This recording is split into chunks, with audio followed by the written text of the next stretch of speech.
ਸਤਿ ਸ਼੍ਰੀ ਅਕਾਲ ਜੀ। ਹਮਦਰਦ ਟੀਵੀ ਦੇਖਣ ਵਾਲੇ ਸਾਰੇ ਦਰਸ਼ਕਾਂ ਦਾ ਸਵਾਗਤ ਹੈ ਪ੍ਰੋਗਰਾਮ ਇਮੀਗ੍ਰੇਸ਼ਨ ਮੈਟਰਸ ਦੇ ਵਿੱਚ। ਮੈਂ ਹਾਂ ਤਰਨਜੀਤ ਕੌਰ ਘੁੰਮਣ ਹਾਜ਼ਰਾਂ ਜੀ ਲੈ ਕੇ ਤੁਹਾਡਾ ਆਪਣਾ ਪ੍ਰੋਗਰਾਮ, ਜਿਹਦੇ ਵਿੱਚ ਅਸੀਂ ਗੱਲਬਾਤ ਕਰਾਂਗੇ ਕੈਨੇਡੀਅਨ ਇਮੀਗ੍ਰੇਸ਼ਨ ਸੰਬੰਧੀ।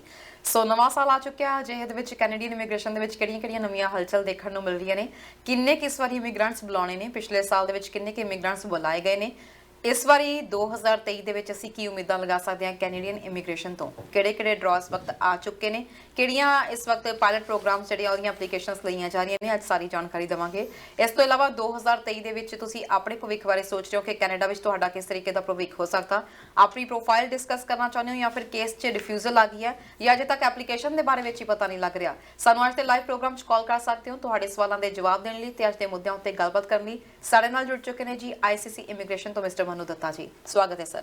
ਤਰਨ ਜੀ, ਥੈਂਕ ਯੂ ਵੈਰੀ ਮਚ। ਸਭ ਤੋਂ ਪਹਿਲਾਂ ਤਾਂ ਤੁਹਾਨੂੰ ਤੇ ਸਾਰੇ ਹੀ ਵਿਊਅਰਸ ਨੂੰ ICC ਇਮੀਗ੍ਰੇਸ਼ਨ ਦੀ ਸਮੁੱਚੀ ਟੀਮ ਵੱਲੋਂ ਨਵੇਂ ਸਾਲ ਦੀਆਂ ਬਹੁਤ ਮੁਬਾਰਕਾਂ। 2023 ਤੋਂ ਬਹੁਤ ਸਾਰੀਆਂ ਐਕਸਪੈਕਟੇਸ਼ਨਸ ਹੈਗੀਆਂ, ਸੋ ਸਾਰੇ ਲਿਸਨਰਸ ਨੂੰ, ਤੁਹਾਨੂੰ ਵੀ ਹੈਪੀ, ਹੈਲਦੀ ਐਂਡ ਪ੍ਰੋਸਪਰਸ 2023। ਤੁਹਾਨੂੰ ਵੀ ਸਰ ਨਵੇਂ ਸਾਲ ਦੀ ਬਹੁਤ ਮੁਬਾਰਕਬਾਦ। Thank you. 2023 ਬਹੁਤ ਉਮੀਦਾਂ ਨੇ, ਮੰਨਿਆ ਜਾ ਰਿਹਾ ਕਿ ਇਮੀਗ੍ਰੇਸ਼ਨ ਦੇ ਵਿੱਚ ਵੀ ਕਾਫੀ ਵੱਡੇ ਫੈਸਲੇ ਹੋਣਗੇ ਤੇ 2022 ਦੀ ਗੱਲ ਕਰੀ ਕਹਿੰਦੇ ਇਸ ਵਾਰ ਫਿਰ ਰੈਕੋਰਡ ਐਪਲੀਕੇਸ਼ਨਸ ਜਿਹੜੀਆਂ ਇਮੀਗ੍ਰੈਂਟਸ ਬੁਲਾਏ ਗਏ ਨੇ ਤੇ ਰਿਕਾਰਡ ਤੋੜੇ ਗਏ ਨੇ। ਤਰਨ, ਲਾਸਟ ਈਅਰ 4,05,000 ਦਾ ਕੋਟਾ ਸੀਗਾ, 4,11,000 ਅਸੀਂ ਟੱਚ ਕੀਤਾ ਸੀਗਾ। ਇਸ ਸਾਲ 4,31,645 ਐਪਲੀਕੇਸ਼ਨ ਦਾ ਕੋਟਾ ਸੀਗਾ ਤੇ 4,37,000 ਇਮੀਗ੍ਰੈਂਟਸ ਲੈਂਡ ਕੀਤੇ ਨੇ 2022 ਦੇ ਵਿੱਚ। ਸੋ ਇਨ ਦਾ ਹਿਸਟਰੀ ਆਫ ਕੈਨੇਡਾ ਪਿਛਲੇ ਸਾਲ ਰਿਕਾਰਡ ਟੁੱਟਿਆ ਸੀ 1913 ਦਾ ਤੇ ਅਸੀਂ ਇਸ 2022 ਦੇ ਵਿੱਚ 21 ਦਾ ਵੀ ਰੈਕੋਰਡ ਤੋੜ ਦਿੱਤਾ ਤੇ 2023 ਦੇ ਵਿੱਚ ਹੁਣ ਉਮੀਦ ਕੀਤੀ ਜਾ ਰਹੀ ਹੈ 2022 ਦਾ ਤੋੜਾਂਗੇ 100% ਤਰਨ, ਬਿਕੋਜ਼ ਜਿਹੜਾ ਕੋਟਾ ਹੈਗਾ 2023 ਦਾ 4,65,000 ਦਾ ਹੈਗਾ। ਸੋ ਵੀ ਆਰ ਐਕਸਪੈਕਟਿੰਗ ਕਿ 470 ਪਲੱਸ ਇਮੀਗ੍ਰੈਂਟਸ ਲੈਂਡ ਕਰਨੇ ਚਾਹੀਦੇ ਨੇ 2023 ਦੇ ਵਿੱਚ। ਜਦੋਂ ਇਹਨਾਂ ਇਮੀਗ੍ਰੈਂਟਸ ਦੀ ਗੱਲ ਹੁੰਦੀ ਹੈ ਤਾਂ ਇਹਦੇ ਵਿੱਚ ਕੌਣ ਸ਼ਾਮਲ ਹੋ ਸਕਦਾ? ਕਿ ਇਹਦੇ ਵਿੱਚ ਸਟੂਡੈਂਟ ਵੀਜ਼ਾ, ਟੂਰਿਸਟ ਵੀਜ਼ਾ ਵਾਲੇ ਵੀ ਸ਼ਾਮਲ ਹੁੰਦੇ ਆ ਜਾਂ ਐਗਜ਼ੈਂਪਟ ਹੁੰਦੇ ਆ, ਇਸ ਤੋਂ ਇਲਾਵਾ ਬਾਕੀ? ਨਹੀਂ ਤਰਨ, 4,37,000 ਉਹ ਹੈਗੇ ਨੇ ਜਿਨ੍ਹਾਂ ਨੂੰ PR ਗ੍ਰਾਂਟ ਕੀਤੀ ਗਈ ਹੈ। ਓਕੇ। ਸੋ ਇਹਦੇ ਵਿੱਚ ਨਾ ਤਾਂ ਸਟੂਡੈਂਟ ਸ਼ਾਮਿਲ ਹੈਗੇ ਨੇ, ਨਾ ਹੀ ਵਿਜ਼ਟਰ ਸ਼ਾਮਿਲ ਹੈਗੇ ਨੇ, ਨਾ ਹੀ ਜਿਹੜੇ ਵਰਕ ਪਰਮਿਟ ਤੇ ਆਉਂਦੇ ਨੇ ਉਹ ਸ਼ਾਮਿਲ ਹੈਗੇ ਨੇ। ਉਹ ਇਹਦੇ ਵਿੱਚ ਕੋਈ ਵੀ ਨਹੀਂ ਹੈਗੇ, ਸਿਰਫ ਪਰਮਾਨੈਂਟ ਰੈਜ਼ੀਡੈਂਟਸ। ਅਦਰਵਾਈਜ਼ ਜੇ ਅਸੀਂ ਗੱਲ ਕਰੀਏ, ਅਸੀਂ ਲਾਸਟ ਟਾਈਮ ਜਦੋਂ ਪ੍ਰੋਗਰਾਮ ਕੀਤਾ ਸੀਗਾ ਕਿ ਅਸੀਂ ਕਿਹਾ ਸੀ ਕਿ 4.8 ਮਿਲੀਅਨ ਐਪਲੀਕੇਸ਼ਨ ਪ੍ਰੋਸੈਸ ਹੋਈਆਂ। ਲੇਟੈਸਟ ਅਪਡੇਟਡ ਡਾਟਾ ਜਿਹੜੇ ਆਏ ਨੇ 5.2 ਮਿਲੀਅਨ ਐਪਲੀਕੇਸ਼ਨ ਇਸ ਸਾਲ ਦੇ ਵਿੱਚ 2022 ਦੇ ਵਿੱਚ ਪ੍ਰੋਸੈਸ ਹੋਈਆਂ, ਜਿਹਦੇ ਵਿੱਚ visit visas, work permits, study permits, refugees, ਸਾਰਿਆਂ ਨੂੰ ਮਿਲਾ ਕੇ 5.2 million applications process, which is the biggest in the history of Canada. ਅੱਜ ਤੱਕ 5.2 ਮਿਲੀਅਨ ਐਪਲੀਕੇਸ਼ਨਸ ਪ੍ਰੋਸੈਸ ਨਹੀਂ ਹੋਈਆਂ ਜੀ। ਕੁਝ ਹੋ ਸਕਦਾ ਕਿ ਬੈਕਲੌਗ ਦਾ ਵੀ ਅਸਰ ਦੇਖਣ ਨੂੰ ਮਿਲਿਆ। ਬਾਕੀ ਇਮੀਗ੍ਰੇਸ਼ਨ ਡਿਪਾਰਟਮੈਂਟ ਨੂੰ ਕਾਫੀ ਜ਼ਿਆਦਾ ਪ੍ਰੈਸ਼ਰਾਈਜ਼ ਵੀ ਇਸ ਵਕਤ, ਕਾਫੀ ਪ੍ਰੈਸ਼ਰ ਚੱਲਣਾ ਪਿਆ ਵਾ। ਸੋ 2023 ਦੀ ਹੁਣ ਆਪਾਂ ਗੱਲ ਕਰੀਏ, ਇਸ ਵਕਤ 2023 ਦੇ ਵਿੱਚ ਕਿਹਾ ਜਾ ਰਿਹਾ ਸੀ ਨੈਨੀ ਤੋਂ ਪ੍ਰੋਗਰਾਮਸ ਦੀ ਸ਼ੁਰੂਆਤ ਹੋਏਗੀ, ਕੇਅਰ ਗਿਵਰ ਪ੍ਰੋਗਰਾਮ ਤੋਂ ਸ਼ੁਰੂਆਤ ਹੋਏਗੀ। ਸੋ ਕੀ ਐਪਲੀਕੇਸ਼ਨਸ ਲੈਣੀਆਂ ਸ਼ੁਰੂ ਕਰ ਦਿੱਤੀਆਂ ਗਈਆਂ ਨੇ? ਬਿਲਕੁਲ ਤਰ੍ਹਾਂ ਐਕਸੈਪਟ ਹੋ ਰਹੀਆਂ ਜੀ, ਐਂਡ ਇੱਕ ਸਟਰੀਮ ਤਾਂ ਬੰਦ ਵੀ ਹੋ ਚੁੱਕੀ ਹੈ।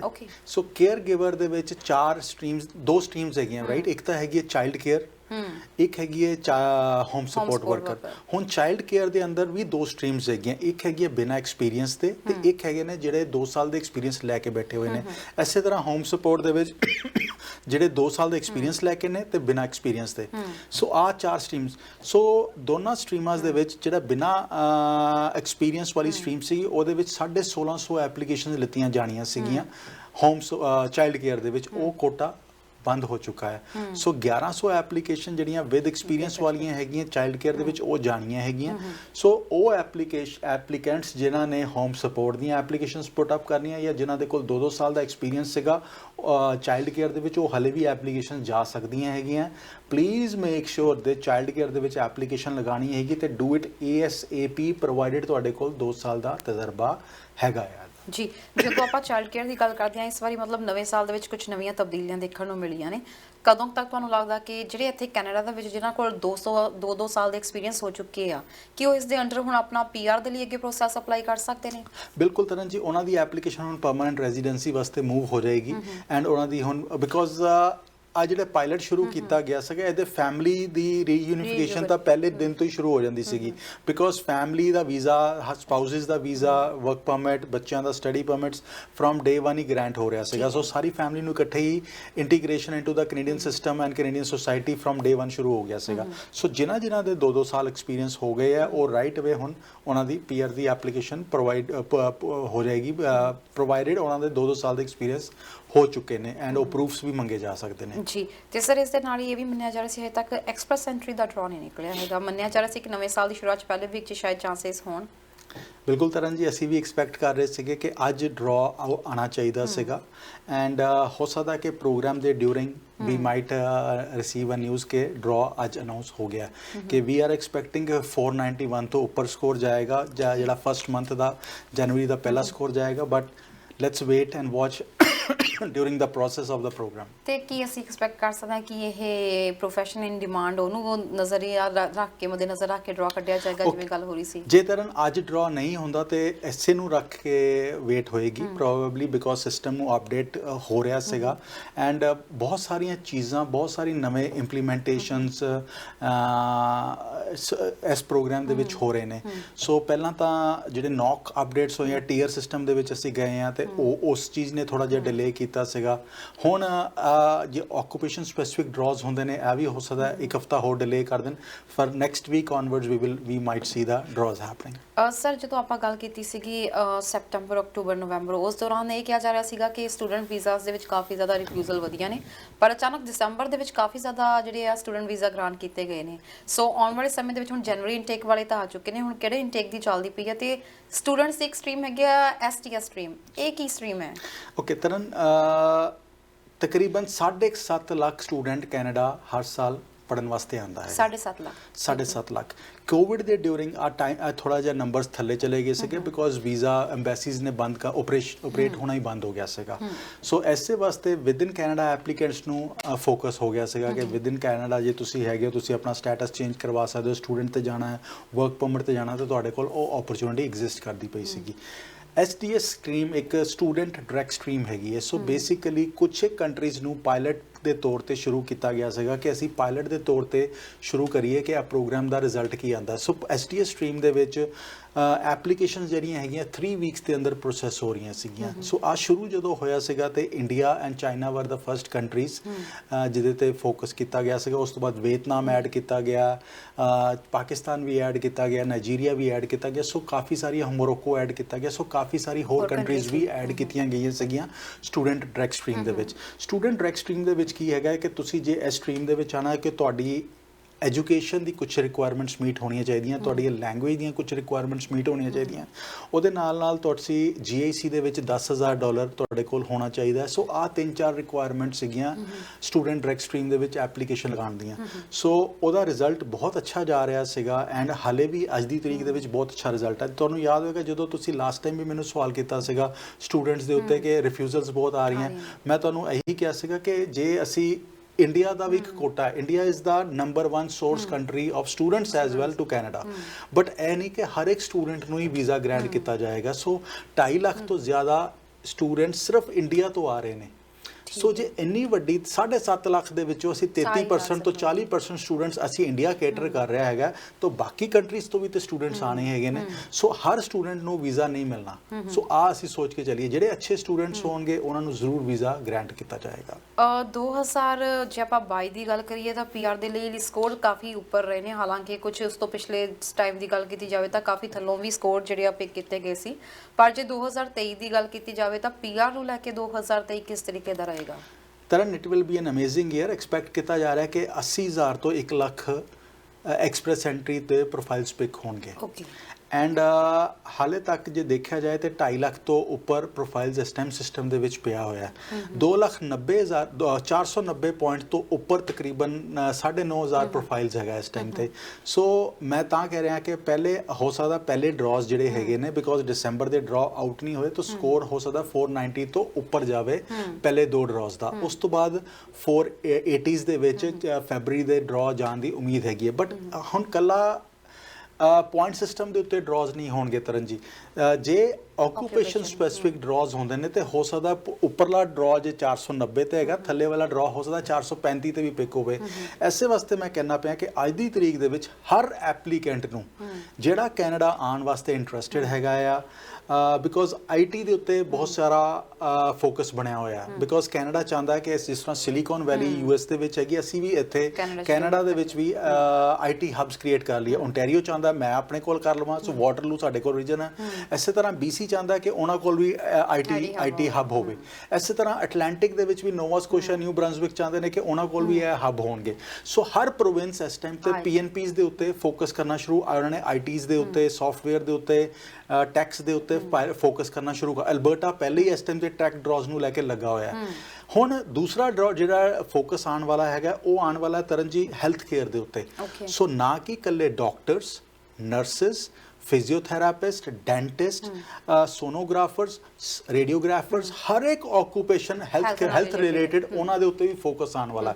ਸੋ ਮੈਂ ਸਾਰੇ ਐਪਲੀਕੈਂਟਸ ਨੂੰ ਕਹੂੰਗਾ ਜਿੰਨੇ ਵੀ ਹੈਲਥ ਕੇਅਰ ਦੇ ਪ੍ਰੋਫੈਸ਼ਨਲਸ ਹੈਗੇ ਨੇ, ਜਿਨ੍ਹਾਂ ਦੇ ਕੋਲ ਅੱਜ 450 ਸਕੋਰ ਭਾਵੇਂ ਨਹੀਂ ਹੈਗਾ, 500 ਸਕੋਰ ਭਾਵੇਂ ਨਹੀਂ ਹੈਗਾ, ਤੁਹਾਡੀ ਏਜ ਜ਼ਿਆਦਾ ਹੈਗੀ ਹੈ, ਜੇ ਇੰਟੈਂਸ਼ਨ ਹੈਗੀ ਹੈ ਤੇ you have an amazing opportunity in 2023, because ਬਹੁਤ ਸਾਰੇ PNPs ਹੈਲਥ ਕੇਅਰ ਦੇ ਉੱਤੇ and even for that matter federal programs health care ਦੇ ਉੱਤੇ ਫੋਕਸ ਕਰਨ ਵਾਲੇ ਹੈਗੇ ਨੇ। ਸੋ ਜਿੰਨੇ ਵੀ ਹੈਲਥ ਕੇਅਰ ਪ੍ਰੋਫੈਸ਼ਨਲਸ ਹੈਗੇ ਨੇ, do create your profiles and do it professionally. ਜੀ ਸਰ, ਜੋ ਤੁਸੀਂ ਗੱਲ ਕਰਦੇ ਹੋ ਅਲਬਰਟਾ PNP ਇਸ ਵਕਤ ਕਾਫੀ ਹੈਡਲਾਈਨਸ ਬਟੋਰ ਰਹੀ ਹੈ, ਅਲਬਰਟਾ PNP 'ਚ ਕੀ ਕੋਈ ਚੇਂਜਸ ਆਇਆ ਜਾਂ ਇਸ ਵਕਤ ਜ਼ਿਆਦਾ ਡਿਮਾਂਡ ਦੇ ਵਿੱਚ ਹੈਗੀ ਹੈ? ਕਰਨ ਜੀ ਉੱਥੇ ਟੈਕ ਜਿਹੜਾ ਪ੍ਰੋਗਰਾਮ ਚੱਲ ਰਿਹਾ ਸੀਗਾ, ਉਹਦੇ ਵਿੱਚ ਕਾਫੀ ਜ਼ਿਆਦਾ ਫੋਕਸ ਇਸ ਟਾਈਮ ਵਧਿਆ ਹੋਇਆ। ਐਪਲੀਕੈਂਟ ਨੂੰ ਕੀ ਚਾਹੀਦਾ ਜੀ, ਐਪਲੀਕੈਂਟ ਦੇ ਕੋਲ ਬੈਚਲਰ ਦੀ ਅਸੈਸਮੈਂਟ ਜ਼ਰੂਰ ਆਉਣੀ ਚਾਹੀਦੀ ਹੈ, ਪਹਿਲੀ ਗੱਲ। ਦੂਸਰਾ, ਉਹਨਾਂ ਦੇ ਕੋਲ ਉਸ ਫੀਲਡ ਦੇ ਵਿੱਚ 2 ਸਾਲ ਦਾ ਐਕਸਪੀਰੀਅੰਸ ਜ਼ਰੂਰ ਹੋਣਾ ਚਾਹੀਦਾ ਹੈ ਐਂਡ ਇੱਥੇ ਕੈਨੇਡੀਅਨ ਐਮਪਲੋਇਰ ਤੋਂ ਜੌਬ ਆਫਰ ਚਾਹੀਦੀ ਹੈ ਉਹਨਾਂ ਨੂੰ। ਤੇ ਚੌਥੀ ਰਿਕੁਆਇਰਮੈਂਟ ਹੈਗੀ ਹੈ ਕਿ ਉਹਨਾਂ ਦੇ 6 ਈਚ ਜ਼ਰੂਰ ਹੋਣੇ ਚਾਹੀਦੇ ਨੇ ਸਕੋਰ ਆਈਲੈਟਸ ਦੇ ਵਿੱਚ। ਸੋ ਆਹ 4 ਰਿਕੁਆਇਰਮੈਂਟਸ ਮੀਟ ਕਰਨਗੇ ਤੇ ਉਹਨਾਂ ਦੀ ਐਪਲੀਕੇਸ਼ਨ ਬੜੀ ਜਲਦੀ ਪ੍ਰੋਸੈਸ ਹੋ ਸਕਦੀ ਹੈ, ਪ੍ਰੋਵਾਈਡਡ ਉਹਨਾਂ ਨੂੰ ਜੌਬ ਆਫਰ ਕਿਸੇ ਅਲਬਰਟਾ ਦੇ ਐਮਪਲੋਇਰ ਤੋਂ ਮਿਲਦੀ ਹੈਗੀ ਤਾਂ। ਇਹ ਵੀ ਗੱਲ ਹੋ ਰਹੀ ਸੀ ਕਿ ਕੈਨੇਡਾ ਵਿੱਚ ਇਸ ਵਕਤ ਵਰਕਰਸ ਦੀ ਬਹੁਤ ਜ਼ਿਆਦਾ ਕਮੀ ਹੈਗੀ ਆ, ਅਰਾਊਂਡ 9 ਲੱਖ ਤੋਂ ਲੈ ਕੇ 1 ਮਿਲੀਅਨ ਤੱਕ ਅਜੇ ਤੱਕ ਜਿਹੜੀਆਂ ਅਸਾਮੀ ਖਾਲੀਆਂ ਹੈਗੀਆਂ ਨੇ। ਅਜਿਹੇ ਦੇ ਵਿੱਚ ਜੇ ਮੈਂ ਫੋਰਨ ਵਰਕਰਸ ਦੀ ਗੱਲ ਕਰਾਂ ਜਾਂ ਵਰਕ ਪਰਮਿਟ ਦੀ ਗੱਲ ਕਰਾਂ, ਵਰਕ ਪਰਮਿਟ ਹੋਲਡਰ ਦੀ ਐਪਲੀਕੇਸ਼ਨਸ ਦੀ, ਇਹਨਾਂ ਦੇ ਉੱਤੇ ਕਿੰਨਾ ਫੋਕਸ ਰਹੇਗਾ? ਤਰਨ, ਪਿਛਲੇ ਸਾਲ ਦੇ ਵਿੱਚ 7.5 ਲੱਖ ਤੋਂ ਜ਼ਿਆਦਾ ਵੀਜ਼ਾਸ ਗ੍ਰਾਂਟ ਕੀਤੇ ਗਏ ਨੇ ਵਰਕਰਸ ਵਾਸਤੇ। 7.5 ਲੱਖ ਤੋਂ ਵੱਧ ਜੀ। ਐਂਡ ਇਸ ਸਾਲ ਦਾ ਫੋਕਸ ਅਸੀਂ ਹਾਲੇ ਕਹਿ ਰਹੇ ਹਾਂ ਕਿ ਇਕਨੋਮੀ ਸਾਡੀ ਕੈਨੇਡਾ ਦੀ ਰਿਲੇਟਿਵਲੀ ਸਲੋ ਹੋ ਗਈ ਹੈ, ਜਿਸ ਤਰ੍ਹਾਂ 7 ਪੁਆਇੰਟਸ ਜੰਪ ਕੀਤੇ ਹੈਗੇ ਨੇ ਮੌਰਗੇਜ ਤੇ। ਸੋ ਉਹਦੇ ਬਾਵਜੂਦ ਅੱਜ 9 ਲੱਖ ਤੋਂ 1 ਮਿਲੀਅਨ ਦੇ ਆਸ-ਪਾਸ ਵੈਕੈਂਸੀਜ਼ ਦੱਸੀਆਂ ਜਾ ਰਹੀਆਂ ਹੈਗੀਆਂ। ਸੋ ਇੰਨਾ ਸਾਡੀ ਇਕਨੋਮੀ ਇਸ ਟਾਈਮ ਸਟਰੋਂਗ ਚੱਲ ਰਹੀ ਸੀਗੀ ਐਂਡ ਜੇ ਇਹ ਜੰਪਸ ਨਾ ਹੁੰਦੇ ਤੇ ਹੋ ਸਕਦਾ ਚੀਜ਼ਾਂ ਇਨਫਲੇਸ਼ਨ ਵੀ ਕੰਟਰੋਲ ਨਾ ਹੁੰਦੀ ਤੇ ਜੌਬ ਮਾਰਕੀਟ ਵੀ ਕੰਟਰੋਲ ਨਾ ਹੁੰਦੀ। ਉਸ ਤੋਂ ਬਾਵਜੂਦ ਅੱਜ ਦੀ ਤਰੀਕ ਦੇ ਵਿੱਚ ਜੌਬ ਮਾਰਕੀਟ ਬਹੁਤ ਅੱਛੀ ਚੱਲ ਰਹੀ ਹੈਗੀ ਹੈ। ਕੈਨੇਡਾ ਦੇ ਵਿੱਚ ਅੱਜ ਵੀ EMPLOYERS ਨੂੰ 1 ਮਿਲੀਅਨ ਦੇ ਆਸ-ਪਾਸ ਓਪਨਿੰਗਸ ਉਹਨਾਂ ਦੀਆਂ ਹੈਗੀਆਂ। ਸੋ ਮੈਂ ਅੱਜ ਵੀ ਕਹਾਂਗਾ ਕਿ ਜੇ ਤੁਸੀਂ ਐਜ਼ ਐਨ ਐਪਲੀਕੈਂਟ ਕੈਨੇਡਾ ਆਉਣਾ ਚਾਹੁੰਦੇ ਹੋ, this probably is the best time to take advantage of the pilot ਜਿਹੜਾ ਚੱਲ ਰਿਹਾ ਹੈਗਾ public policy visitor to work permit ਵਾਸਤੇ, ਬਿਕੋਜ਼ ਆਫ 28 ਫਰਵਰੀ ਤੱਕ ਤਾਂ ਐਗਜ਼ਿਸਟ ਕਰ ਹੀ ਰਹੀ ਹੈ, ਹੋ ਸਕਦਾ ਹੈ ਅੱਗੇ ਵੀ ਐਕਸਟੈਂਡ ਹੋ ਜਾਵੇ looking into the job market situation in Canada. So ਜਿੰਨੇ ਵੀ ਐਪਲੀਕੈਂਟਸ ਵਿਜ਼ਟਰ ਤੇ ਆ ਕੇ ਜੌਬ ਆਫਰ ਲੈਣਾ ਚਾਹੁੰਦੇ ਨੇ, this probably is the best time. ਉਮਰ ਤੁਹਾਡੀ 55 ਤੋਂ ਘੱਟ ਹੋਣੀ ਚਾਹੀਦੀ ਹੈ, ਘੱਟੋ ਘੱਟ ਗ੍ਰੇਡ 12 ਹੋਣੀ ਚਾਹੀਦੀ ਹੈ ਤੇ ਆਈਲੈਟ ਦੇ 4 ਬੈਂਡ ਲੈਣ ਦੀ ਕੈਪੈਸਿਟੀ ਹੋਣੀ ਚਾਹੀਦੀ। ਆਹ 3 ਚੀਜ਼ਾਂ ਮੈਂ ਇਸ ਵਾਸਤੇ ਦੱਸਦਾ ਹੈਗਾ, ਇਹ ਹਲੇ ਨਹੀਂ ਚਾਹੀਦੀਆਂ ਤੁਹਾਨੂੰ, ਨਾ ਤੇ ਤੁਹਾਨੂੰ ਡਿਗਰੀ ਦੀ ਅਸੈਸਮੈਂਟ ਚਾਹੀਦੀ ਹੈਗੀ ਅੱਜ, ਨਾ ਹੀ ਤੁਹਾਨੂੰ ਆਈਲੈਟ ਚਾਹੀਦਾ ਜੇ ਵਿਦ ਇਨ ਕੈਨੇਡਾ ਪ੍ਰੈਜ਼ੈਂਟ ਹੈਗੇ ਹੋ। ਬਟ ਇਹਨਾਂ ਪ੍ਰੋਗਰਾਮਸ ਦੇ ਵਿੱਚ ਬਲੂ ਕਾਲਰ ਜੌਬਸ ਜਿੰਨੀਆਂ ਵੀ ਕੈਨੇਡਾ ਦੇ ਵਿੱਚ ਹੈਗੀਆਂ, ਉਹ PNP ਵਾਸਤੇ ਤੁਹਾਨੂੰ ਪਰਮਾਨੈਂਟ ਰੈਜ਼ੀਡੈਂਸੀ ਵਾਸਤੇ ਕੁਆਲੀਫਾਈ ਵਿਦ ਫੈਮਿਲੀ ਕਰ ਸਕਦੀਆਂ ਜੇ ਆਹ ਰਿਕੁਆਇਰਮੈਂਟਸ ਮੀਟ ਕਰੋਗੇ ਤਾਂ। ਐਂਡ ਚੌਥੀ ਸਭ ਤੋਂ ਇੰਪੋਰਟੈਂਟ ਚੀਜ਼ ਹੈ ਕਿ ਤੁਹਾਡਾ EMPLOYER ਕੁਆਲੀਫਾਈਡ ਹੋਣਾ ਚਾਹੀਦਾ, ਉਹਦੇ ਕੋਲ ਡੈਜ਼ਿਗਨੇਸ਼ਨ ਹੋਣਾ ਚਾਹੀਦਾ ਪ੍ਰੋਵਿੰਸ ਤੋਂ ਕਿ ਉਹ ਅਪਰੂਵਡ ਹੈਗਾ ਆ to apply for a PNP for the applicants. So ਆਹ 4-5 ਚੀਜ਼ਾਂ ਨੂੰ ਤੁਸੀਂ ਜ਼ਰੂਰ ਦੇਖਣਾ। ਬਹੁਤ ਸਾਰੇ ਮੈਨੂੰ ਤਰਨ ਜੀ ਐਪਲੀਕੈਂਟਸ ਆ ਕੇ ਕਹਿੰਦੇ ਨੇ ਸਾਨੂੰ BC ਦੇ ਵਿੱਚ ਜੌਬ ਆਫਰ ਮਿਲ ਗਈ ਹੈ ਜੀ, ਸਾਨੂੰ ਕਿਸੇ ਗੈਸ ਸਟੇਸ਼ਨ ਨੇ ਸਾਨੂੰ ਸੁਪਰਵਾਈਜ਼ਰ ਦੀ ਪੋਜੀਸ਼ਨ ਦੇ ਦਿੱਤੀ ਹੈਗੀ ਹੈ, ਉਮਰ 40 ਸਾਲ ਹੈਗੀ ਹੈ, ਆਈਲੈਟ ਦੇ 5.5 ਬੈਂਡ ਤੋਂ ਜ਼ਿਆਦਾ ਨਹੀਂ ਲੈ ਸਕਦਾ। ਜਦੋਂ ਵੀ ਤੁਹਾਨੂੰ ਕੋਈ ਪੋਜੀਸ਼ਨ ਮਿਲ ਰਹੀ ਹੈ ਓਨਟਾਰੀਓ ਦੇ ਵਿੱਚ ਜਾਂ BC ਦੇ ਵਿੱਚ, ਤੁਸੀਂ ਇੱਕ ਚੀਜ਼ ਨੂੰ ਦੇਖਣਾ ਹੈ ਕਿ ਤੁਹਾਡੀ PR ਹੋ ਰਹੀ ਹੈ ਜਾਂ ਨਹੀਂ ਹੋ ਰਹੀ। ਅੱਜ ਸਟੇਟਸ ਤੁਹਾਨੂੰ ਜ਼ਰੂਰ ਮਿਲ ਜਾਏਗਾ, ਅੱਜ ਸਟੇਟਸ ਤੁਹਾਨੂੰ ਵਰਕ ਪਰਮਿਟ ਦਾ ਜ਼ਰੂਰ ਮਿਲ ਜਾਏਗਾ, ਬਟ ਤੁਸੀਂ ਆਪਣੇ ਆਪ ਨੂੰ ਇੰਡੀਆ ਤੋਂ ਅਪਰੂਟ ਕਰਕੇ ਇੱਥੇ ਲੈ ਕੇ ਆ ਰਹੇ ਹੋ ਜਾਂ ਕਿਸੇ ਹੋਰ ਕੰਟਰੀ ਤੋਂ ਅਪਰੂਟ ਕਰਕੇ ਇੱਥੇ ਲੈ ਕੇ ਆ ਰਹੇ ਹੋ। ਸੋ ਜਦੋਂ ਤੁਸੀਂ ਅਪਰੂਟ ਕਰਕੇ ਲੈ ਕੇ ਆਉਂਦੇ ਹੋ, ਤੁਹਾਡਾ ਮੇਨ ਇੰਟੈਂਸ਼ਨ ਕੀ ਹੈਗੀ ਕਿ ਮੈਂ ਆਪ ਤਾਂ ਸੈਕਰੀਫਾਈਸ ਕਰ ਰਿਹਾ ਹੈਗਾ, ਬਟ ਆਪਣੇ ਬੱਚੇ ਆਪਣੇ ਫੈਮਿਲੀ ਵਾਸਤੇ ਕਰ ਰਿਹਾ।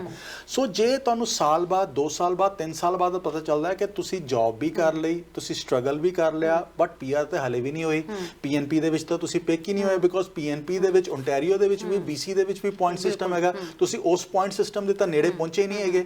ਜਿਹੜੇ ਮੇਨ ਡਰਾਜ਼ BC ਦੇ ਵਿੱਚ ਚੱਲ ਰਹੇ ਨੇ 104 ਤੋਂ ਉੱਪਰ ਚੱਲ ਰਹੇ ਨੇ, 100 ਪੁਆਇੰਟਸ ਤੋਂ ਉੱਪਰ ਚੱਲ ਰਹੇ ਨੇ। ਜੇ ਤੁਹਾਡੇ ਪੁਆਇੰਟਸ ਹੀ 45 ਬਣਦੇ ਪਏ ਨੇ ਜਾਂ 50 ਬਣਦੇ ਪਏ ਨੇ ਈਵਨ ਆਫਟਰ 1 ਈਅਰ, ਬਿਕੋਜ਼ ਤੁਸੀਂ ਪਹਿਲੇ ਬੈਕ ਹੋਮ ਕੋਈ ਟੀਚਰ ਸੀਗੇ, ਕੋਈ ਅਕਾਊਂਟੈਂਟ ਸੀਗੇ, ਇੱਥੇ ਆ ਕੇ ਤੁਸੀਂ ਆਕੂਪੇਸ਼ਨ ਚੇਂਜ ਵੀ ਕੀਤਾ, ਸੋ ਤੁਹਾਡਾ ਪਿਛਲਾ ਐਕਸਪੀਰੀਅੰਸ ਤੇ ਸੇਮ ਫੀਲਡ ਦਾ ਹੈਗਾ ਹੀ ਨਹੀਂ, ਤੁਹਾਡੇ ਪੁਆਇੰਟਸ ਤਾਂ ਮਿਲ ਹੀ ਨਹੀਂ ਰਹੇ ਤੁਹਾਨੂੰ। ਸੋ ਤੁਸੀਂ ਉਹ ਚੀਜ਼ਾਂ ਅਸੈਸ ਕਰਨੀਆਂ ਹੈਗੀਆਂ ਕਿ ਕਿਹੜਾ PNP ਮੈਨੂੰ ਐਕਚੁਅਲੀ ਪਰਮਾਨੈਂਟ ਰੈਜ਼ੀਡੈਂਸੀ ਦੇ ਨੇੜੇ ਲੈ ਕੇ ਜਾ ਰਿਹਾ ਹੈ।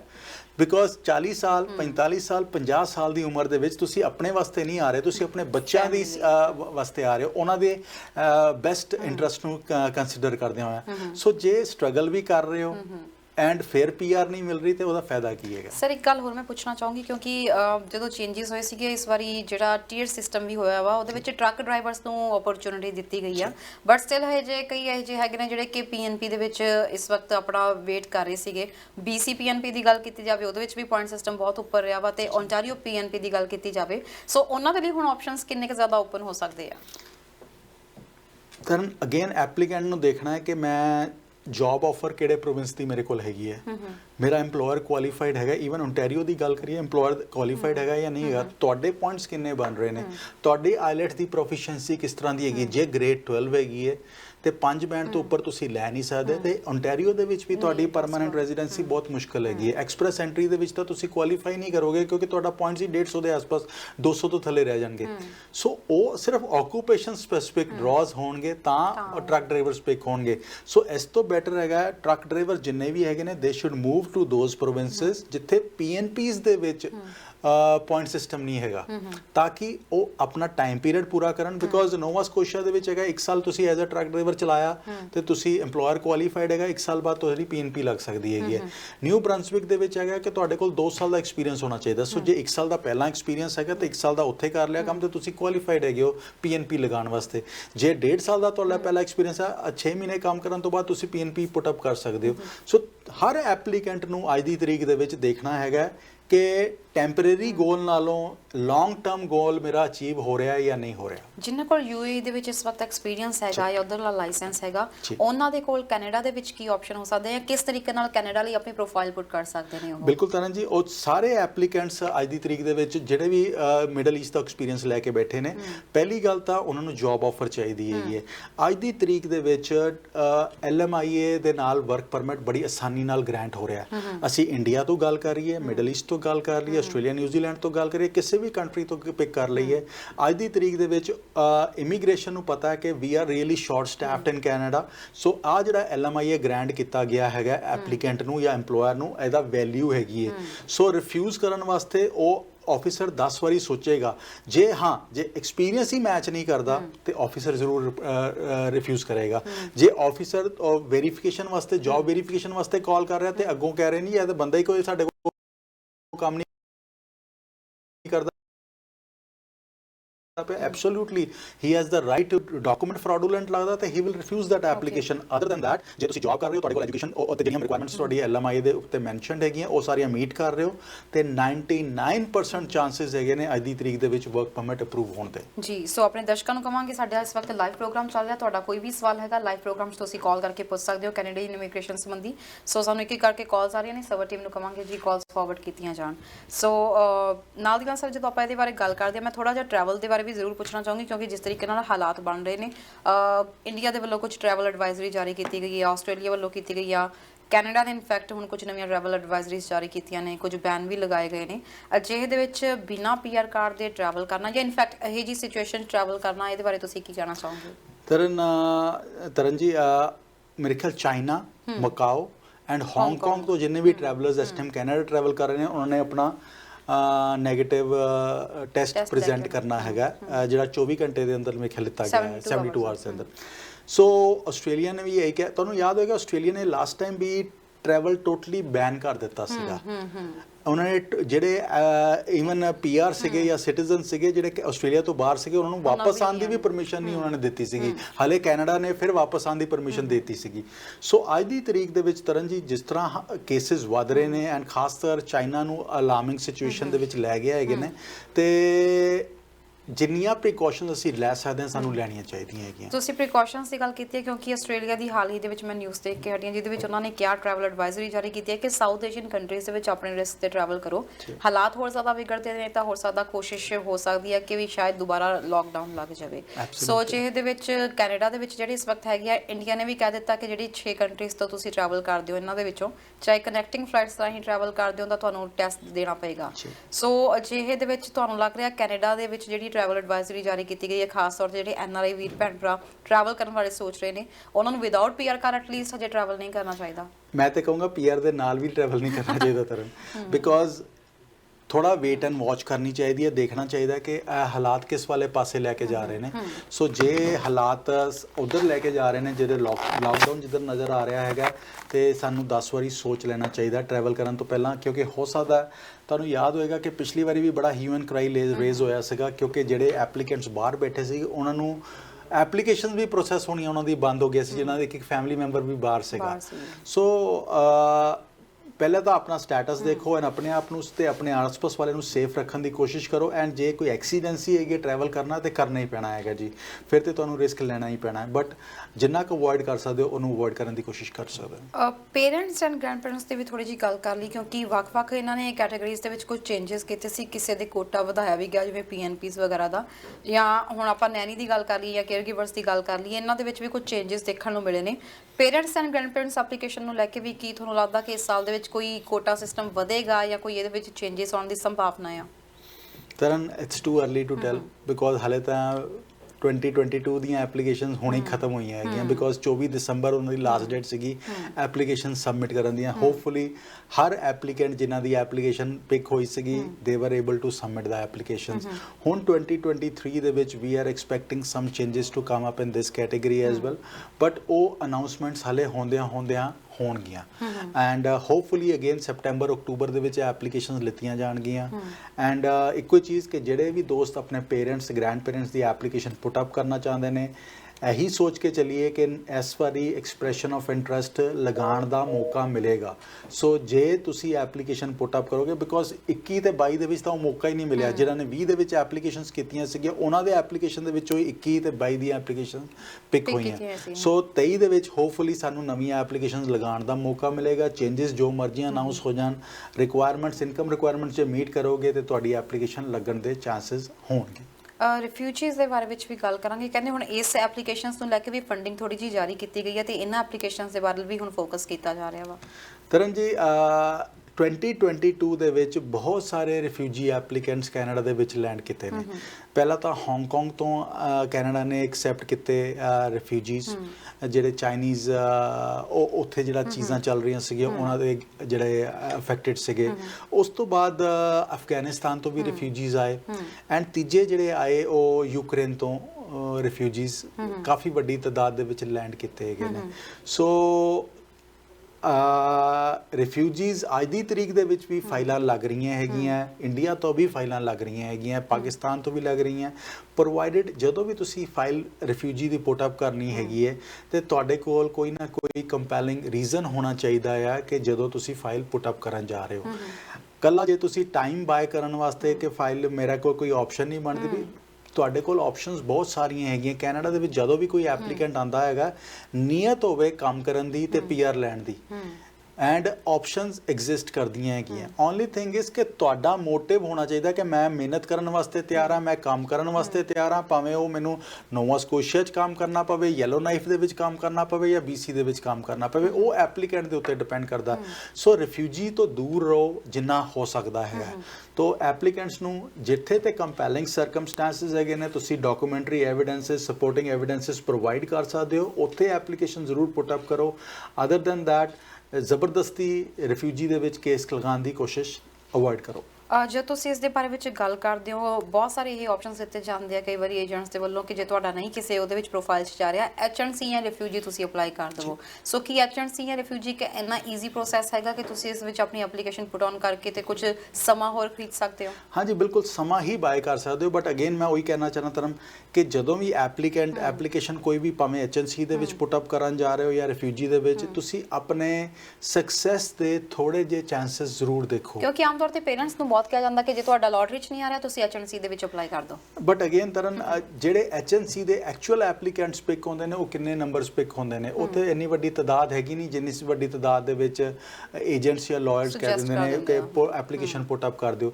ਸੋ ਜਿੱਥੇ ਸਹੀ ਮਾਇਨਿਆਂ ਦੇ ਵਿੱਚ ਕੰਪੈਲਿੰਗ ਸਰਕਮਸਟੈਂਸਸ ਹੈਗਾ ਐਂਡ ਐਪਲੀਕੈਂਟ ਦਾ ਵੀ integration into the Canadian society ਤੋਂ ਸਰਵਿਸ ਰਿਪਰੈਜ਼ੈਂਟ ਕਰਦੀ ਹੈ, ਉੱਥੇ ਤੇ ਐਪਲੀਕੇਸ਼ਨ ਲਗਾਣੀ ਬਣਦੀ ਹੈਗੀ ਹੈ। ਜਿੱਥੇ ਕੋਈ ਇਹੋ ਜਿਹੀ ਚੀਜ਼ ਨਹੀਂ ਹੈਗੀ ਉੱਥੇ ਲਗਾਉਣ ਦਾ ਸਿਰਫ ਤੁਸੀਂ ਆਪਣੇ ਆਪ ਨੂੰ ਮਨ ਨੂੰ ਦਿਲਾਸਾ ਦੇ ਰਹੇ ਹੋ ਕਿ ਮੇਰੀ ਐਪਲੀਕੇਸ਼ਨ ਮੇਰੇ ਕੰਸਲਟੈਂਟ ਨੇ ਕਿਹਾ ਜੀ ਲਾ ਦਿਓ ਤੇ ਲਗਾ, ਬਟ ਅਗੇਨ ਕੋਈ ਸਰਕਮਸਟੈਂਸਸ ਉਹੋ ਜਿਹੇ ਹੋਣੇ ਚਾਹੀਦੇ ਨੇ, ਕੋਈ ਸਪੋਰਟਿੰਗ ਡਾਕੂਮੈਂਟਸ ਉਸ ਤਰ੍ਹਾਂ ਦੇ ਹੋਣੇ ਚਾਹੀਦੇ ਨੇ ਕਿ ਆਫਿਸਰ ਨੂੰ ਵੀ ਲੱਗੇ ਕਿ ਆ ਰੈਲੇਵੈਂਟ ਕੇਸ ਹੈਗਾ। ਜੀ ਸਮਾਂ ਲਗਭਗ ਇਜਾਜ਼ਤ ਲੈਣ ਦਾ ਹੋ ਰਿਹਾ, ਪਰ ਜਿਹੜੇ ਇਸ ਵਕਤ ਖਾਸ ਤੌਰ ਤੇ ਸਟੂਡੈਂਟਸ ਜਿਨ੍ਹਾਂ ਦੇ ਸਕੋਰ ਇੰਨੇ ਜ਼ਿਆਦਾ ਮੀਟ ਨਹੀਂ ਕਰ ਪਾ ਰਹੇ, ਕੀ ਕਹਿਣਾ ਚਾਹੋਗੇ? ਅਕਸਰ ਆਪਾਂ ਕਹਿੰਦੇ ਕਿ ਪ੍ਰੋਫਾਈਲ ਜਿਹੜੀ ਹੈ ਕ੍ਰੀਏਟ ਕਰਕੇ ਰੱਖੋ ਐਂਡ ਆਲ ਦੈਟ, ਕਿੰਨੇ ਚਾਂਸਸ ਹੋ ਸਕਦੇ ਆ ਪ੍ਰੋਫਾਈਲ ਪੁੱਟ ਕਰਨ ਦੇ, ਤੇ 2023 ਦੇ ਵਿੱਚ ਕਿੰਨੇ ਚਾਂਸਸ ਹੋ ਸਕਦੇ ਆ ਕਿ ਸਭ ਦੇ ਜਿਹੜੇ ਇੱਥੇ ਪਹੁੰਚੇ ਹੋਏ ਨੇ ਸੁਪਨੇ ਸਾਕਾਰ ਹੋਣ?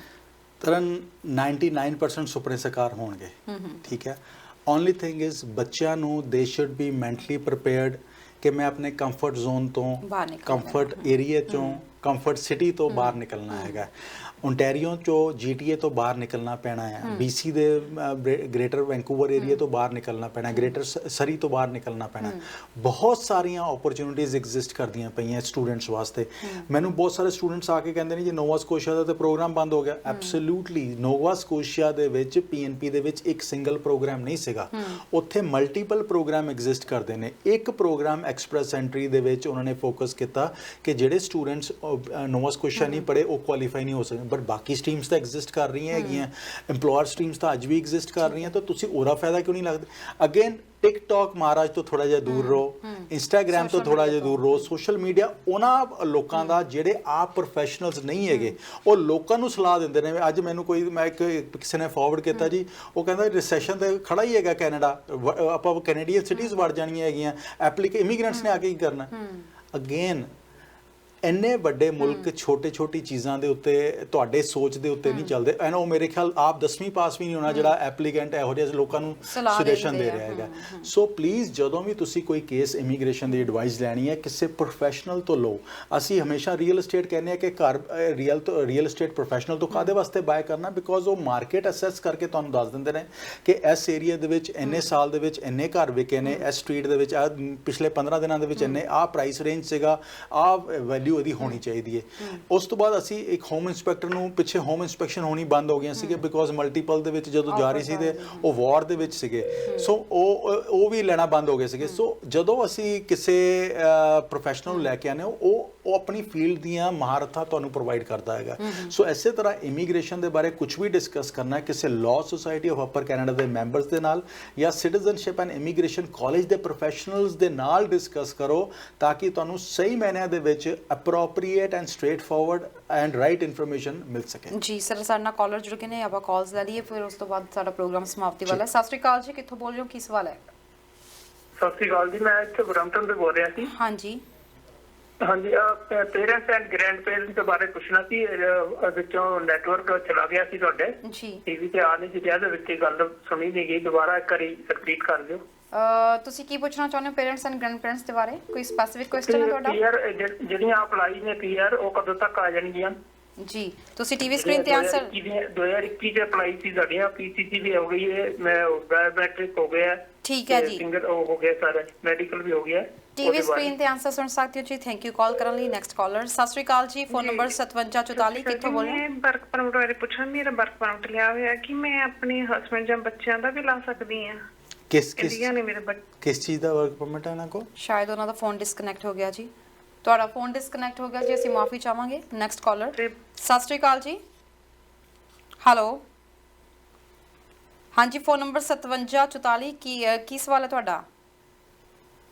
ਮਾਫੀ ਚਾਹਾਂਗੇ ਜੀ, ਸ਼ਾਇਦ ਤੁਹਾਡਾ ਫੋਨ ਡਿਸਕਨੈਕਟ ਹੋ ਗਿਆ। ਸੋ ਜਿਨ੍ਹਾਂ ਨੇ ਪਹਿਲਾਂ ਕਿਹਾ ਸੀ 2021 ਦੀ ਫਾਈਲ ਲਗਾਈ ਹੋਈ ਆ, ਆਲਮੋਸਟ ਸਾਰੇ ਪੇਪਰਸ ਡਨ ਹੋ ਚੁੱਕੇ ਨੇ, ਕਿੰਨਾ ਟਾਈਮ ਲੱਗੇਗਾ ਜੇ ਡਿਸੀਜਨ ਨੂੰ? ਥੋੜਾ ਜਿਹਾ ਵੇਟ ਕਰ ਲਓ ਜੀ, ਇਸ ਸਾਲ ਸਾਰਾ ਬੈਕਲੌਗ ਖਤਮ ਹੋ ਜਾਣਾ ਜੀ। ਸੋ ਜਿਨ੍ਹਾਂ ਨੇ ਕਿਹਾ ਸੀ ਹਸਬੈਂਡ ਜਾਂ ਬੱਚਿਆਂ ਨੂੰ ਬੁਲਾ ਸਕਦੇ ਆ, ਕੌਣ ਕੌਣ ਐਲੀਜੀਬਲ ਹੋ ਸਕਦਾ ਵਰਕ ਪਰਮਿਟ ਦੇ ਆਧਾਰ ਦੇ ਉੱਤੇ, ਗੱਲ ਕਰਾਂਗੇ। ਸਾਡੇ ਨਾਲ ਕਾਲਰ ਜੁੜ ਗਏ ਨੇ। ਸਤਿ ਸ਼੍ਰੀ ਅਕਾਲ ਜੀ, ਕਿੱਥੋਂ ਬੋਲ ਰਹੇ ਹੋ, ਕੀ ਸਵਾਲ ਹੈ? ਹੈਲੋ, ਹਾਂਜੀ ਸਤਿ ਸ਼੍ਰੀ ਅਕਾਲ ਜੀ, ਕਿੱਥੋਂ ਬੋਲ ਰਹੇ ਹੋ, ਕੀ ਸਵਾਲ ਹੈ? ਹਾਂਜੀ ਅਸੀਂ ਬਰੈਂਪਟਨ ਤੋਂ ਬੋਲ ਰਹੇ ਹਾਂ। ਦੱਸੋ ਜੀ ਕੀ ਸਵਾਲ ਹੈ? ਹਾਂ, ਆਪਣੇ ਨਾ ਸਾਡਾ ਜਿਹੜਾ ਪੀਆਰ ਕਾਰਡ ਸੀਗਾ ਉਹ ਇੰਡੀਆ ਦੇ ਵਿੱਚ ਨਾ ਐਕਸਪਾਇਰ ਹੋ ਗਿਆ ਲੋਕਡਾਊਨ 'ਚ ਜੀ। ਤੇ ਉਹਦਾ ਅਸੀਂ ਆਏ ਹਾਂ ਜੁਲਾਈ ਸ਼ਹਿਰ ਕੀ, ਤੇ ਸਾਡੀ ਉਹਨਾਂ ਨੇ 8 ਮਹੀਨੇ ਇੱਥੇ ਕੱਟ ਲਏ ਜੀ ਆਪਣੇ ਟਾਈਮ ਦੇ। ਪੀਆਰ ਕਾਰਡ, ਹਾਂਜੀ ਹਾਂਜੀ ਤੁਹਾਡਾ ਸਵਾਲ ਸੁਣ ਰਹੇ ਹਾਂ ਜੀ। ਹਾਂਜੀ, ਤੇ ਸਾਡਾ ਉੱਥੇ ਸਾਡੀ ਜਿਹੜੀ ਟਿਕਟ ਸੀਗੀ ਉਹ ਵੀ ਵਾਪਸੀ ਜਦੋਂ ਅਸੀਂ ਆਉਣਾ ਸੀ 30 ਅਪ੍ਰੈਲ ਨੂੰ, ਤਾਂ 22 ਅਪ੍ਰੈਲ ਨੂੰ ਪਲੇਨ ਬੰਦ ਹੋ ਗਈ ਜੀ। ਤੇ 29 ਅਗਸਤ ਨੂੰ ਸਾਡਾ ਪੀਆਰ ਕਾਰਡ ਐਕਸਪਾਇਰ ਹੁੰਦਾ ਸੀ, ਇੰਡੀਆ ਪੀਆਰ ਕਾਰਡ ਐਕਸਪਾਇਰ ਹੋ ਗਿਆ ਤੇ ਸਾਡੀ ਉਹ ਟਿਕਟ ਵੀ ਗਈ ਜੀ। ਤੇ ਫਿਰ ਅਸੀਂ ਦੁਬਾਰੇ ਨਵੀਂ ਜਦੋਂ ਪੀਆਰ ਕਾਰਡ ਅਪਲਾਈ ਕਰਿਆ ਉੱਥੇ ਆਨਲਾਈਨ, ਤਾਂ ਫਿਰ ਸਾਡਾ ਜਾ ਕੇ ਉਹ ਜੂਨ ਦੇ ਵਿੱਚ ਆਇਆ ਜੀ। ਜੀ ਤੇ ਤੇ ਫਿਰ ਅਸੀਂ ਜੁਲਾਈ ਦੇ ਵਿੱਚ ਇੱਥੇ ਆ ਗਏ ਜੀ। ਤੇ ਸਵਾਲ ਹੁਣ ਤੁਹਾਡਾ ਕੀ ਹੈ ਜੀ ਇਸ ਦੇ ਬਾਰੇ ਵਿੱਚ? ਇਸ ਵਿੱਚ ਸਾਡਾ ਇਸ ਤਰ੍ਹਾਂ ਜੀ ਵੀ ਸਾਡਾ ਉਹਨਾਂ ਨੇ ਪੈਨਸ਼ਨ ਦੇ ਵਿੱਚ ਆ ਜਿਹੜੇ ਸਾਡੇ 8 ਮਹੀਨੇ ਕੱਟ ਲਏ ਜੀ। ਪੈਨਸ਼ਨ ਦੇ ਬਾਰੇ ਵਿੱਚ ਸਵਾਲ ਹੈ ਤੁਹਾਡਾ? ਹਾਂਜੀ। ਤੁਸੀਂ ਇਸ ਦੇ ਬਾਰੇ ਵਿੱਚ ਆਪਣੇ ਸੀਏ ਨੂੰ ਪੁੱਛੋ, ਉਹ ਤੁਹਾਨੂੰ ਜ਼ਿਆਦਾ ਬੈਟਰ ਦੱਸਣਗੇ ਜਿਨ੍ਹਾਂ ਤੋਂ ਤੁਸੀਂ ਆਪਣਾ ਟੈਕਸ ਭਰਵਾਉਂਦੇ ਹੋ। ਜੇ ਮਾੜੀ ਮੋਟੀ ਅਸੀਂ ਜਾਣਕਾਰੀ ਦੇ ਸਕਦੇ ਹੋ ਤਾਂ ਤੁਹਾਨੂੰ ਟੀਵੀ ਤੇ ਦੇ ਦੇਵਾਂਗੇ, ਬਾਕੀ ਤੁਸੀਂ ਆਪਣੇ ਟੈਕਸ ਜਿਨ੍ਹਾਂ ਤੋਂ ਭਰਵਾਉਂਦੇ ਹੋ ਅਕਾਊਂਟੈਂਟ ਤੋਂ, ਉਹਨਾਂ ਨੂੰ ਪੁੱਛਿਓ ਜ਼ਰੂਰ। ਥੈਂਕ ਯੂ ਜੀ ਕਾਲ ਕਰਨ ਲਈ। Next collar. ਹੈਲੋ ਸਤਿ ਸ਼੍ਰੀ ਅਕਾਲ ਜੀ, ਕਿੱਥੋਂ ਬੋਲ ਰਹੇ ਹੋ, ਕੀ ਸਵਾਲ ਹੈ? ਅਸੀਂ ਜੀ BC ਤੋਂ ਬੋਲਦੇ ਹਾਂ ਜੀ। ਹਾਂਜੀ। ਹਾਂ, ਮੇਰੇ ਬੇਟਾ ਨੇ ਨਾ 2021 ਅਕਤੂਬਰ ਦੇ ਵਿੱਚ ਸਿਟੀਜ਼ਨ ਦੀ ਦਿੱਤੀ ਸੀ, ਟੈਸਟ ਦਿੱਤਾ ਸੀ, ਹੁਣ ਤੱਕ ਉਹਦਾ ਕੁਝ ਨਹੀਂ ਆਇਆ, ਨਾ ਉਹਨੂੰ ਸਹੁੰ ਚੁਕਾਉਣ ਦਾ ਕੋਈ ਆਂਸਰ ਨਹੀਂ ਆਇਆ ਜੀ। ਠੀਕ ਹੈ ਜੀ, ਤੁਸੀਂ ਟੀਵੀ ਸਕਰੀਨ ਤੇ ਆਨਸਰ ਸੁਣ ਸਕਦੇ ਹੋ। ਥੈਂਕ ਯੂ ਕਾਲ ਕਰਨ ਦੇ ਲਈ। ਸੋ ਜਿਨ੍ਹਾਂ ਨੇ ਕਿਹਾ ਸੀਗਾ ਕਿ ਹਸਬੈਂਡ ਜਾਂ ਬੱਚਿਆਂ ਨੂੰ ਬੁਲਾ ਸਕਦੇ ਆ ਵਰਕ ਪਰਮਿਟ ਤੇ, ਕੌਣ ਐਲੀਜੀਬਲ ਹੋ ਸਕਦਾ? ਬਿਲਕੁਲ ਤਰਨ, ਐਕਚੁਅਲੀ 2 ਦਸੰਬਰ ਨੂੰ ਇੱਕ ਅਨਾਉਂਸਮੈਂਟ ਆਈ ਸੀਗੀ ਸਾਡੇ ਇਮੀਗ੍ਰੇਸ਼ਨ ਮਿਨਿਸਟਰ ਵੱਲੋਂ, ਜਿਹਦੇ ਵਿੱਚ 3 ਫੇਜ਼ਸ ਦੇ ਵਿੱਚ ਡਿਪੈਂਡੈਂਟ ਵੀਜ਼ਾਸ ਅਪਲਾਈ ਕਰਨ ਬਾਰੇ ਗੱਲ ਕੀਤੀ ਗਈ ਸੀਗੀ। ਸੋ ਫੇਜ਼ 1 ਦੇ ਵਿੱਚ ਉਹਨਾਂ ਨੇ ਕਿਹਾ ਸੀਗਾ ਹਾਈ ਸਕਿੱਲ ਦੇ ਵਿੱਚ, ਫੇਜ਼ 2 ਦੇ ਵਿੱਚ ਲੋ ਸਕਿੱਲ ਦੇ, ਤੇ ਫੇਜ਼ 3 ਦੇ ਵਿੱਚ ਲੇਬਰ ਐਂਡ ਹੈਲਪਰ ਜੌਬਸ ਤੇ। ਸੋ ਉਸ ਹੋ ਸਕਦਾ ਉਹਨਾਂ ਦਾ ਕੁਐਸਚਨ ਉਸ ਤੋਂ ਰਿਲੇਟਡ ਹੋਵੇ। ਉਹਦੀ ਅਨਾਉਂਸਮੈਂਟਸ ਜੀ ਹਲੇ ਫੇਜ਼ 1 2 3 ਇੰਪਲੀਮੈਂਟੇਸ਼ਨ ਜਿਹੜੀ ਹੈਗੀ ਉਹ ਅਨਾਉਂਸਮੈਂਟ ਆਉਣ ਵਾਲੀਆਂ ਹੈਗੀਆਂ, ਉਹ ਹੋਪਫੁਲੀ ਜਨਵਰੀ ਦੇ ਮਹੀਨੇ ਦੇ ਵਿੱਚ ਉਹ ਅਨਾਉਂਸਮੈਂਟ ਆਉਣੀਆਂ ਚਾਹੀਦੀਆਂ ਜੀ। ਉਸ ਤੋਂ ਬਾਅਦ ਕਿਹਾ ਸੀ ਪੈਨਸ਼ਨ ਦੇ ਬਾਰੇ ਕਿ ਅਸੀਂ ਕੋਈ ਸਵਾਲ ਦਾ ਜਵਾਬ ਦੇ ਸਕਦੇ ਹਾਂ ਕਿ ਜੀ ਪੈਨਸ਼ਨ ਦਾ ਮੈਂ ਤੁਹਾਨੂੰ ਕੁਝ ਵੀ ਦੱਸ ਨਹੀਂ ਸਕਦਾ, ਉਹ ਤੁਹਾਨੂੰ ਆਪਣੇ ਚਾਰਟਰਡ ਅਕਾਊਂਟੈਂਟ ਨਾਲ ਜਾਂ ਟੈਕਸ ਅਕਾਊਂਟੈਂਟ ਨਾਲ ਗੱਲ ਕਰਨੀ ਪੈਣੀ ਜੀ। ਉਸ ਤੋਂ ਬਾਅਦ ਸੀ BC ਤੋਂ ਕਾਲ ਆਈ ਸੀ, 2021 ਚ ਸਿਟੀਜ਼ਨਸ਼ਿਪ ਦਾ ਟੈਸਟ ਦਿੱਤਾ ਸੀ ਬੇਟੇ ਨੇ, ਤੇ ਅਜੇ ਤੱਕ ਕੋਈ ਰਿਜ਼ਲਟ ਨਹੀਂ ਆਇਆ ਇਸ ਦਾ। ਬਿਲਕੁਲ, ਉਹਦਾ ਵੈਬ ਫਾਰਮ ਜ਼ਰੂਰ ਕ੍ਰੀਏਟ ਕੀਤਾ ਜਾ ਸਕਦਾ ਜੀ, ਐਂਡ ਤੁਸੀਂ ਆਪਣੇ ਮੈਂਬਰ ਪਾਰਲੀਮੈਂਟ ਦੀ ਵੀ ਤੁਸੀਂ ਹੈਲਪ ਲੈ ਸਕਦੇ ਹੋ, ਉਹਨਾਂ ਨੂੰ ਰਿਕੁਐਸਟ ਕਰ ਸਕਦੇ ਹੋ ਕਿ ਤੁਹਾਡੀ ਫਾਈਲ ਦਾ ਸਟੇਟਸ ਪਤਾ ਕਰਕੇ ਦੱਸਣ। ਜੀ ਬਿਲਕੁਲ। ਤੇ ਸਰ ਹੁਣ ਸਮਾਂ ਇਜਾਜ਼ਤ ਲੈਣ ਦਾ ਹੋ ਰਿਹਾ, ਜਿਹੜੇ ਦਰਸ਼ਕ ਤੁਹਾਨੂੰ ਦੇਖ ਰਹੇ ਨੇ ਉਹਨਾਂ ਨੂੰ ਕੀ ਕਹਿਣਾ ਚਾਹੁੰਦੇ? ਤਰਨ ਜੀ 2023 will B an amazing year. ਜੇ ਤੁਸੀਂ ਬਿਜ਼ਨਸਮੈਨ ਹੈਗੇ ਹੋ, ਜੌਬ ਕਰਦੇ ਹੋ, ਵਿਜ਼ਿਟ ਵੀਜ਼ਾ ਲੱਗਾ ਹੋਇਆ ਹੈ, ਦੇਰ ਆਰ ਲੋਟ ਆਫ ਓਪਰਚੁਨਿਟੀਜ਼ ਜਿਹੜੀਆਂ 2023 ਦੇ ਵਿੱਚ ਤੁਹਾਨੂੰ ਮਿਲਣਗੀਆਂ। ਸੋ ਜਿੰਨੇ ਵੀ ਦੋਸਤ ਸਾਨੂੰ ਸੁਣ ਰਹੇ ਨੇ, ਜੇ ਵਿਜ਼ਿਟ ਵੀਜ਼ਾ ਤੇ ਕੈਨੇਡਾ ਦੇ ਵਿੱਚ ਆਏ ਹੋਏ ਹੋ and you looking for options to settle, ਭਾਵੇਂ ਤੁਸੀਂ ਜੌਬ ਕਰਦੇ ਆਏ ਹੋ, ਭਾਵੇਂ ਬਿਜ਼ਨਸਮੈਨ ਹੈਗੇ ਹੋ, ਭਾਵੇਂ ਇਨਵੈਸਟਮੈਂਟ ਕਰਨਾ ਚਾਹੁੰਦੇ ਹੋ, ਆਪਣੀਆਂ PR ਦੀਆਂ ਆਪਸ਼ਨਸ ਡਿਸਕਸ ਕਰਨ ਵਾਸਤੇ ਜਦੋਂ ਵੀ ਤੁਸੀਂ ਕਿਸੇ ਕੰਸਲਟੈਂਟ ਲਾਇਰ ਨਾਲ ਬੈਠੋ, ਉਹਨਾਂ ਨੂੰ ਡਿਸਕਸ ਕਰੋ ਕਿ ਮੈਨੂੰ ਟੈਂਪਰੇਰੀ ਗੋਲ ਮੇਰਾ ਵਰਕ ਪਰਮਿਟ ਨਹੀਂ ਹੈਗਾ, ਮੇਰਾ ਟੈਂਪਰੇਰੀ ਪਰਮਾਨੈਂਟ ਗੋਲ ਮੇਰਾ ਪਰਮਾਨੈਂਟ ਰੈਜ਼ੀਡੈਂਸੀ ਹੈਗਾ, ਉਹ ਕਿਸ ਤਰ੍ਹਾਂ ਹੋਏਗਾ, SPNP ਦੇ ਵਿੱਚ ਜਾਂ SLMIA ਦੇ ਨਾਲ ਮੇਰੀ PR ਹੋਏਗੀ ਜਾਂ ਨਹੀਂ ਹੋਏਗੀ, ਉਹ ਡਿਸਕਸ ਕਰਨ ਤੋਂ ਬਾਅਦ ਓਪਰਚੁਨਿਟੀਜ਼ ਡਿਸਕਸ ਕਰੋ ਜੌਬ ਆਫਰ ਦੀਆਂ NLMIA ਦੀਆਂ। ਐਂਡ ਜਿੰਨੇ ਵੀ ਇੰਟਰਨੈਸ਼ਨਲ ਸਟੂਡੈਂਟਸ ਇਸ ਟਾਈਮ ਤੇ ਵੇਟ ਕਰ ਰਹੇ ਨੇ ਕਿ ਓਨਟਾਰੀਓ ਦੇ ਵਿੱਚ ਬੈਠੇ, ਸਾਰਿਆਂ ਨੂੰ ਸਭ ਤੋਂ ਪਹਿਲਾਂ ਰਿਕਮੈਂਡੇਸ਼ਨਸ ਹੈਗੀ ਹੈ ਕਿ ਆਪਣੇ ਆਈਲੈਟਸ ਦਿਓ। ਜੇ ਅੱਛਾ ਬੈਂਡ ਨਹੀਂ ਆਇਆ ਤੇ ਉਹਨੂੰ ਇੰਪਰੂਵ ਕਰਨ ਦੀ ਕੋਸ਼ਿਸ਼ ਕਰੋ। ਦੂਸਰੀ ਚੀਜ਼ ਹੈਗੀ ਹੈ ਨੌਕ B ਦੀ ਜੌਬ ਜਾਂ Tier 3 and 4 ਦੀ ਜੌਬ ਵਾਸਤੇ ਟਰਾਈ ਕਰੋ, Tier 2 and 3 ਦੀ, ਤਾਂ ਕਿ ਤੁਸੀਂ ਕੁਆਲੀਫਾਈ ਕਰ ਸਕੋ ਆਰਾਮ ਨਾਲ ਪਰਮਾਨੈਂਟ ਰੈਜ਼ੀਡੈਂਸੀ ਵਾਸਤੇ। ਐਂਡ ਜੇ ਇੱਥੇ Tier 4 ਜਾਂ 5 ਦੀ ਜੌਬ ਮਿਲਦੀ ਪਈ ਹੈ ਤੇ look for options in other provinces ਜਿੱਥੇ 4 and 5 ਵੀ ਪਰਮਾਨੈਂਟ ਰੈਜ਼ੀਡੈਂਸੀ ਵਾਸਤੇ ਕੁਆਲੀਫਾਈ ਕਰਦਾ ਹੈਗਾ ਹੈ। ਸੋ ਉਹ PNPs ਵਾਸਤੇ ਜਾਓ ਐਂਡ ਵੇਟ ਕਰਕੇ ਟਾਈਮ ਵੇਸਟ ਨਾ ਕਰੋ, work on on your permanent residencies now. ਜੀ thank you so much sir ਤੇ ਥੈਂਕ ਯੂ ਸੋ ਮਚ ਸਾਡੇ ਪ੍ਰੋਗਰਾਮ ਚ ਆਉਣ ਲਈ ਤੇ ਜਾਣਕਾਰੀ ਦੇਣ ਲਈ। Thank you Taran ji, it's always a pleasure and once again ਨਵੇਂ ਸਾਲ ਦੀਆਂ ਬਹੁਤ ਬਹੁਤ ਮੁਬਾਰਕਾਂ। Thank you sir. ਸੋ ਦੋਸਤੋ ਇਹ ਸੀ ਸਾਡਾ ਪ੍ਰੋਗਰਾਮ ਇਮੀਗ੍ਰੇਸ਼ਨ ਮੈਟਰਸ। ਹੁਣ ਆਈਸੀਸੀ ਇਮੀਗ੍ਰੇਸ਼ਨ ਤੋਂ ਕੋਈ ਵੀ ਸਲਾਹ ਚਾਹੀਦੀ ਹੈ, ਨੰਬਰਸ ਐਂਡ ਡਿਟੇਲਸ ਨੀਚੇ ਆ ਰਹੇ ਨੇ, ਤੁਸੀਂ ਕੰਟੈਕਟ ਕਰ ਸਕਦੇ ਹੋ। ਫਿਲਹਾਲ ਪ੍ਰੋਗਰਾਮ ਦੇਖਣ ਲਈ ਬਹੁਤ ਬਹੁਤ ਧੰਨਵਾਦ। ਦੇਖਦੇ ਰਹੋ ਹਮਦਰਦ ਟੀਵੀ। ਸਤਿ ਸ਼੍ਰੀ ਅਕਾਲ।